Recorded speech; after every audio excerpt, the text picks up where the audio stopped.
এই মুহূর্তে আমাদের নজর রাখতে হচ্ছে আবারও একবার মুর্শিদাবাদের দিকে এবং মুর্শিদাবাদের রঘুনাথগঞ্জ, সেখানে ভারত বাংলাদেশ সীমান্তে অনুপ্রবেশের ছক। ভারত হাতে নাতে ধরা পড়েছে বাংলাদেশি। মুর্শিদাবাদ সীমান্ত থেকে অনুপ্রবেশের ছক বাংলাদেশির এবং 3 বাংলাদেশি ধরা পড়েছে। রামপুর এলাকায় পুলিশের হাতে গ্রেফতার 3 বাংলাদেশি, এমনটাই জানা যাচ্ছে। রঘুনাথগঞ্জে ফের বাংলাদেশি অনুপ্রবেশের ঘটনা। বিস্তারিত জানাবেন, টেলিফোন লাইনে রয়েছেন প্রতিনিধি মইনুল ইসলাম। মইনুল, কি জানা যাচ্ছে?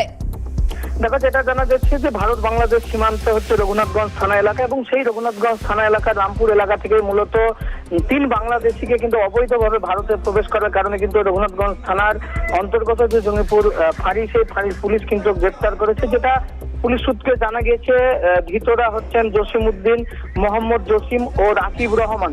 অর্থাৎ তারা বাংলাদেশের চাপাই নবাবগঞ্জ এলাকার বাসিন্দা। তারা কিন্তু অবৈধভাবে ভারতে প্রবেশ করেছিল এবং সীমান্তবর্তী এলাকা থেকেই রঘুনাথগঞ্জ থানার যে জঙ্গিপুর ফাঁড়ির পুলিশ তারা কিন্তু গ্রেপ্তার করতে সক্ষম হয়। যেটা পুলিশ সূত্রে আরো জানা গিয়েছে যে তাদেরকে গোপন সূত্রে খবরের ভিত্তিতে পুলিশ সেখানে কিন্তু অভিযান চালায়, এবং তারপরেই যখন তাদেরকে সেখানে দেখে পুলিশ তাদের কাছ থেকে বৈধ নথি বা তাদের পাসপোর্ট, ভিসা, সেই সমস্ত কাগজপত্র দেখার জন্য বলে, কিন্তু তারা কোনো বৈধ কাগজপত্র দেখাতে পারেনি। অর্থাৎ তারা যে পদ্মা নদী, সেই পদ্মা নদী কোনোভাবে পার করে তারা কিন্তু ভারত বাংলাদেশ সীমান্ত দিয়ে কিন্তু মূলত মুর্শিদাবাদের এই রঘুনাথগঞ্জ এলাকায় এসেছিল।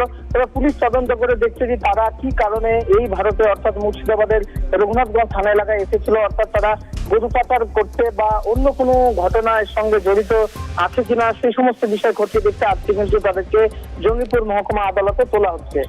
না মইনুল, একটা বিষয় একটু জানার চেষ্টা করব। সাম্প্রতিক অতীতে আমরা দেখেছি বেশ কয়েকবার নানান ইস্যুতে মুর্শিদাবাদ বারংবার বিভিন্ন জায়গা উত্তপ্ত হয়েছে, সেখানে আবারও এই অনুপ্রবেশের ঘটনা। এলাকার স্থানীয় যা ওয়াকিবহাল মহল রয়েছেন তারা কি বলছেন?